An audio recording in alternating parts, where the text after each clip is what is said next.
আসসালামু আলাইকুম। সকাল সকাল আমরা মাঠে যাচ্ছি আমাদের বউ ধান কাটতে। এটা হচ্ছে বিলির মাঠ, দেখেন কত বড় মাঠ, দেখেন অনেক বড় মাঠ। এটা এপাশে তো ওপাশে দেখা যায় না মাঠের। ওই দেখেন মাঠের ভিতরে লোকজন কাজ করতেছে। দেখেন এই খেজুর গাছের গাছ ঝোড়া হয়েছে।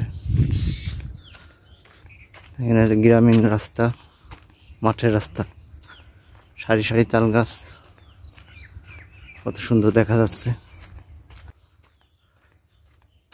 রাস্তাগুলো দেখেন মাটির রাস্তা। সামনে একটি বট গাছ দেখা যাচ্ছে। আমরা এই বট গাছের এখান থেকেই মাঠে নামবো, আমাদের ধানের বইতে যাব। দেখেন বট গাছের নিচে মাঠের মানুষ পানি খাওয়ার জন্য একটা টিউবওয়েল আছে। দেখেন টিউবওয়েল, মগ এগুলো রেখে দিয়েছে। এই দেখেন আমরা এখন মাঠে নামছি। আমাদের ভিডিওটি ভালো লাগলে লাইক করেন, কমেন্ট করেন, শেয়ার করেন।